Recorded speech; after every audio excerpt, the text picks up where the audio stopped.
Right before my wedding, I found out something I can't ignore. I never thought I'd be in this situation, but life has a way of throwing curveballs when you least expect it. I'm 31M, and in just a few weeks, I'm supposed to be marrying the love of my life, Emily, 29F. Or at least, I thought she was the love of my life. Now I'm sitting here staring at my laptop, questioning everything. Emily and I have been together for 5 years, engaged for the last one. We met at a friend's housewarming party, and from that moment on, it felt like we just clicked. She's funny, smart, and honestly, the kindest person I've ever met. She's the type who rescues stray animals, leaves little notes in my lunchbox, and always knows when I've had a bad day. She's been my rock. Our relationship has always been solid. We've had normal arguments, but nothing major, until recently. The wedding planning has been insane, but I chalked up her recent stress and slight distance to the pressures of getting everything ready. I mean, planning a wedding is stressful, right? That's what I told myself, anyway. But then, little things started to feel off. She started working late more often. Her phone, which she used to leave lying around, suddenly became glued to her hand. I'd walk into the room, and she'd quickly lock it, smile nervously, and change the subject. At first, I brushed it off. Maybe she was planning something special for the wedding? A surprise? But the sinking feeling in my gut wouldn't go away. And then, last night, I found something that made my blood run cold. Last night, Emily went to bed early. She said she had a headache, which wasn't unusual these days. Stress, right? That's what I kept telling myself. She barely even kissed me goodnight before rolling over and cocooning herself under the blanket. I was left sitting on the couch, staring blankly at our wedding to-do list, feeling that gnawing pit in my stomach again. I told myself I was just being paranoid, that I was overthinking things. But then her phone buzzed. Now, before you start judging me, I swear I wasn't looking to invade her privacy. I'm not that guy. But here's the thing, her phone never used to be on silent. And ever since she started acting weird, she's had notifications turned off on the lock screen. I wouldn't have even noticed it if I hadn't been sitting near her purse when it vibrated. I glanced at it, just a reflex, and there it was, a message preview, from someone named Jake. And the worst part? The 3 little words that punched me straight in the gut. Can't wait again. I felt like someone had just dumped ice water down my back. My hands were sweating, my heart was pounding so hard I could feel it in my throat. I thought maybe I was misunderstanding, maybe it was innocent. But my brain wasn't buying it. I sat there for a minute, staring at her phone like it was a ticking time bomb. I didn't want to be that fiancé who snoops, but every rational thought was drowned out by one overwhelming feeling. I had to know the truth. So I did it. I picked up her phone. And of course, it was locked. Now, here's the thing. Emily and I have always been open with each other. She's known my passcode for years. I used to know hers too. Until about 2 months ago, when she suddenly changed it. At the time, she'd laughed it off, saying she had too many wedding surprises planned, and she didn't want me accidentally spoiling anything. I didn't push it because, well, I trusted her. But now, that trust was hanging by a thread. I just sat there for a few minutes, gripping her phone like it held all the answers to my future. My brain was going a mile a minute, trying to make sense of what I'd just seen. Who the hell was Jake? Why was he saying can't wait again? Again? Wait for what? I tried to rationalize it. Maybe it was a work friend. Maybe it was about something completely innocent. Maybe.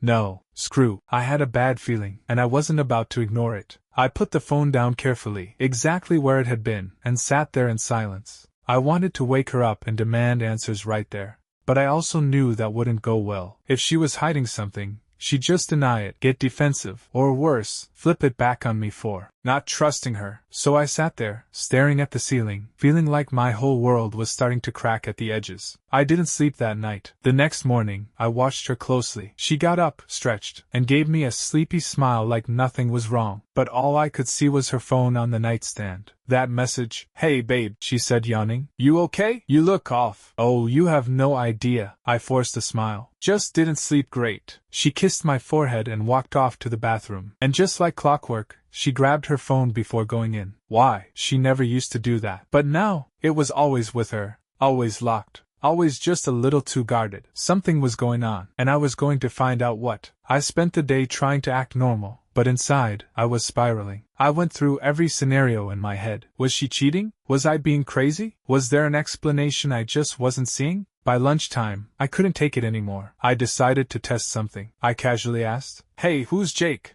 I swear to you, the look on her face told me everything before she even said a word. For a split second, just a fraction of a moment, Her eyes widened. It was so fast that if I hadn't been watching for it, I might have missed it. But I didn't. I saw it. Then, just as quickly, she covered it up with a confused frown. Jake? I nodded, pretending to be distracted by my sandwich. Yeah, just wondering. The name came up in conversation the other day, and I thought maybe he was someone we knew. She hesitated. Then she laughed. Oh, you probably mean Jake from work. He's on the marketing team. Why? I shrugged, keeping my tone casual. No reason. Just curious. She nodded, but I could see it. The way she suddenly seemed too interested in her phone. The way her hand trembled just slightly when she picked up her coffee. She was lying. I knew it, but I didn't press her. Not yet. Instead, I spent the rest of the day thinking about my next move. Because if there was one thing I knew for sure, it was this. I wasn't getting married until I got the truth. I spent the rest of the day in my own head, trying to figure out my next move. Every time I glanced at Emily, she looked normal, like nothing had changed. She hummed while cooking, laughed at a dumb joke on TV, and kissed me on the cheek as she passed by. But now, I wasn't seeing the woman I thought I knew. I was seeing a puzzle I had to solve. I needed answers. But I couldn't just ask her. If she was hiding something, she wouldn't just come clean. No, I needed proof. Something undeniable. And if I was wrong, if this was all a massive misunderstanding, I needed to be sure before I risked blowing up our relationship. That night, I made a decision. I was going to check her phone. Now, before anyone calls me out for invading her privacy, let me say this. Trust goes both ways. She used to be an open book with me, and I with her. But ever since she started acting strange, she had put up walls. Walls I had no choice but to climb if I wanted to protect myself. So I waited. Emily fell asleep around 11:30 p.m., just like always. I lay there next to her, pretending to scroll through my own phone, but my heart was racing. I had no idea what I was about to find, or if I even wanted to find anything at all. After about an hour, I heard her breathing slow. I carefully turned my head. She was out cold. Now was my chance. I moved as slowly as possible, barely even breathing as I sat up. Her phone was on the nightstand, just a few inches from my own. I reached out, my fingers grazing the cool glass screen. My pulse pounded in my ears. Please don't wake up. Please don't wake up. I grabbed it, pressed the power button. The lock screen lit up, and then my stomach dropped. A notification. Another message. From Jake. Miss you already? I stared at the words, feeling like the air had been sucked out of the room. My grip tightened on the phone. My mind was screaming at me to open it, to see what else was there. But then, Emily shifted. I froze, barely daring to breathe. She murmured something unintelligible and turned onto her side, but she didn't wake up. I had to act fast. I tried the most obvious passcode first, her old one. No luck. I tried her birthday. Denied. I racked my brain, thinking of anything she might have changed it to. Our anniversary? Nope. Her mom's birthday? Nope. Our pet's name? Still no. I was about to put the phone back when something clicked in my brain. The wedding date. I typed it in, and just like that I was in. I barely even hesitated before going straight to her messages. My hands were shaking as I scrolled down, looking for Jake's name. When I found it, my thumb hovered over it, my heart pounding so hard I could hear it in my ears. I clicked, and what I saw changed everything. And there it was, a long thread of text stretching back for weeks. My stomach twisted as I scrolled, scanning the messages with growing dread. Jake, can't believe how good last night was. I can still feel you next to me. Emily, stop. You're gonna get me in trouble. But yeah, I miss you already. Jake, how's everything on your end? Still good for next weekend? Emily, yeah, I just have to be careful. He's been acting weird lately, like he knows something's up. I felt like I had been punched in the gut. My worst fears were staring me right in the face,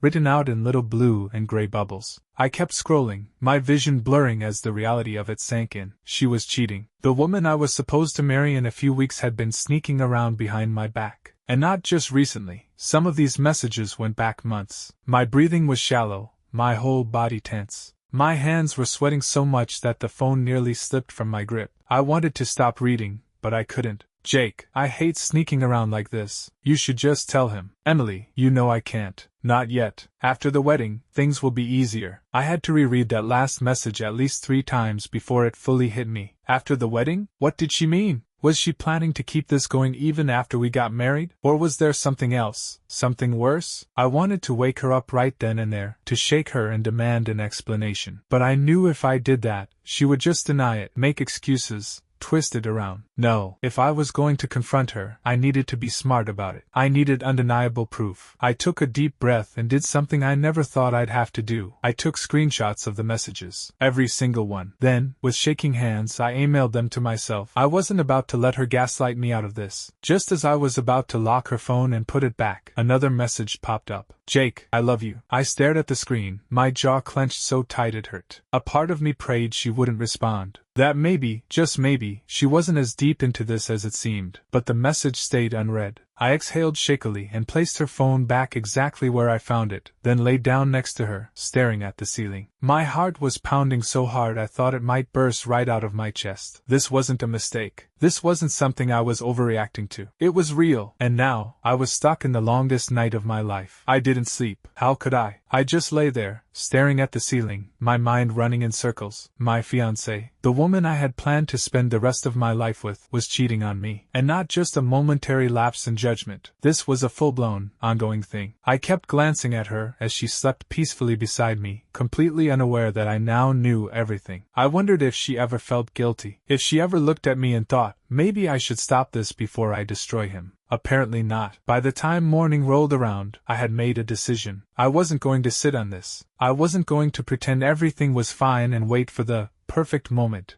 to confront her. The perfect moment didn't exist. There was only now. Emily stirred beside me, stretching with a soft yawn. She blinked up at me and smiled.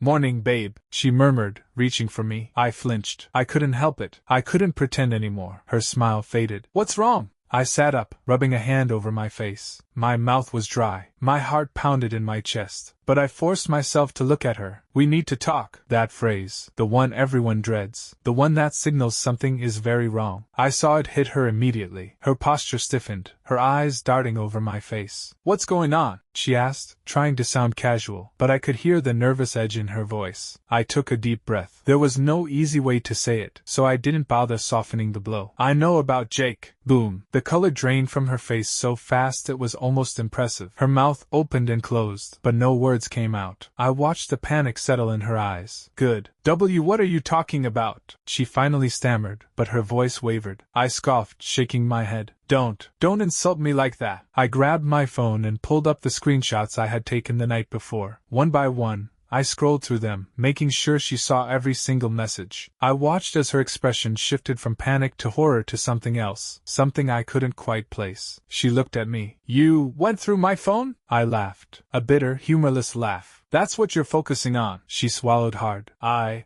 can explain. Then go ahead, I said, crossing my arms. Explain how you've been sneaking around behind my back for months. Explain how you've been planning to keep this going after we got married. Tears welled up in her eyes. She reached for my hand, but I pulled away. It's not what you think, she whispered. Then tell me what it is. She hesitated. That brief moment of silence told me everything I needed to know. Yeah, I muttered, standing up. That's what I thought. Emily jumped up after me, grabbing my wrist. Please, just listen. I never meant for this to happen. It just did. I love you, I do, but what? I snapped, yanking my arm away. But you love him too? She looked away, guilt written all over her face. That was it. The final nail in the coffin. I exhaled slowly, forcing myself to stay calm. I can't do this, Emily. I can't marry someone who looks me in the eye every day and lies to me. Her eyes widened. Wait, are you saying? I'm saying the wedding's off. A sob burst out of her, and she grabbed my arm again, shaking her head. No, please. We can fix this. I'll cut him off. I'll do whatever it takes. But I was already walking away. My heart felt like it was shattering with every step, but I knew what I had to do. I wasn't going to be someone's backup plan. Then I walked out of the bedroom, out of the life I had been building with Emily, and into the cold, brutal reality of what came next. My mind was still reeling, my emotions a tangled mess of anger, heartbreak, and disbelief. But one thing was clear, there was no turning back now. Emily chased after me, her voice breaking as she pleaded. Wait, please, just talk to me. I didn't stop. I grabbed my keys off the counter and headed straight for the front door. Where are you going? She cried. I turned to face her. I don't know. Anywhere but here. Tears streamed down her face, but I couldn't tell if they were from regret or just fear of the consequences. Please don't do this, she whispered. We can work this out. I made a mistake, but I love you. I shook my head, my throat tight. You don't do this to someone you love. With that, I walked out the door, leaving her sobbing in the hallway. I drove without a destination, my hands gripping the steering steering wheel so tightly my knuckles turned white. My phone buzzed repeatedly in the passenger seat, but I ignored it. Calls, texts, all from Emily. I couldn't talk to her. Not now. Not yet. Instead, I pulled into the first place that felt safe, my best friend Ryan's house. When he opened the door and saw my face, his expression instantly shifted to concern. Dude, what happened? I let out a shaky breath. It's over. The wedding. Everything. His eyes widened. What? What are you talking about? I stepped inside and sank onto his couch, my head in my hands. She's been cheating. For months. Ryan's jaw clenched. Are you serious? I nodded, pulling out my phone and showing him the screenshots. He scrolled through them, his face darkening with every message.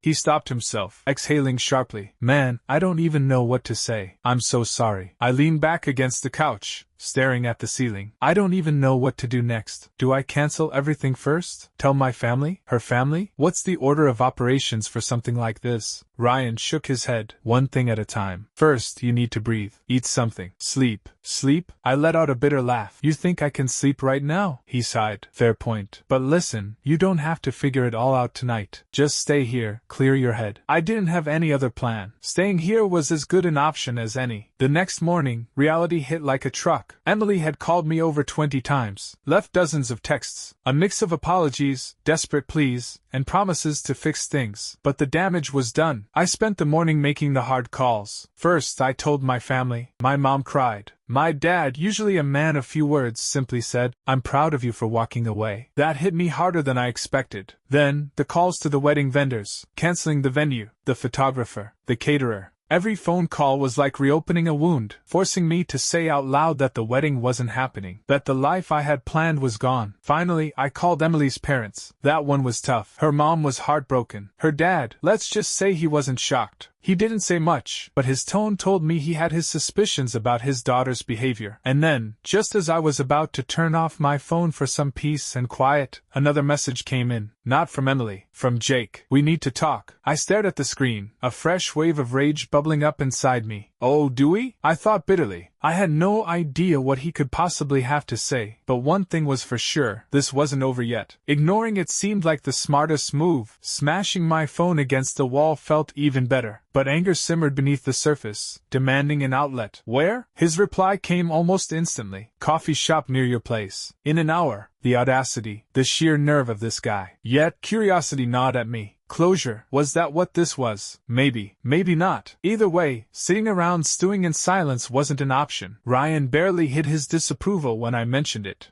Seriously? What do you gain from this? Answers, came my clipped response. Or at least confirmation that he's just as much of a liar as she is. Ryan shook his head. Just don't let him mess with your head more than she already has. An hour later, the coffee shop door swung shut behind me. A quick scan of the room landed on him. Jake, sitting in the corner, fidgeting with his coffee cup. No nervous glances, no guilt-ridden posture, just a guy waiting. Approaching the table, I pulled out the chair and sat down, arms folded, expression blank. Talk. His Adam's apple bobbed as he swallowed. Listen, man, I know you probably want to punch me. No response. Because he wasn't wrong. But I wanted to meet because I didn't know she was still with you. That got a reaction. A slow blink. A sharp inhale. What? Fingers ran through his hair as he exhaled. She told me you two were basically done, that you were living together, but it was over, that the wedding wasn't happening. Disgust twisted in my gut. And you believed her? I mean, yeah, she wasn't acting engaged. Fists clenched beneath the table. A fresh layer of betrayal settled over the wounds. So, she lied to both of us. He nodded. Yeah, and when I found out the truth, I cut her off. That's why she's been blowing up my phone too. Mind raced, piecing together the new narrative. It didn't erase what she did, but somehow, knowing she had played both sides made the entire thing even more pathetic. Jake leaned forward. Look, I'm not pretending I'm innocent. Should have asked more questions.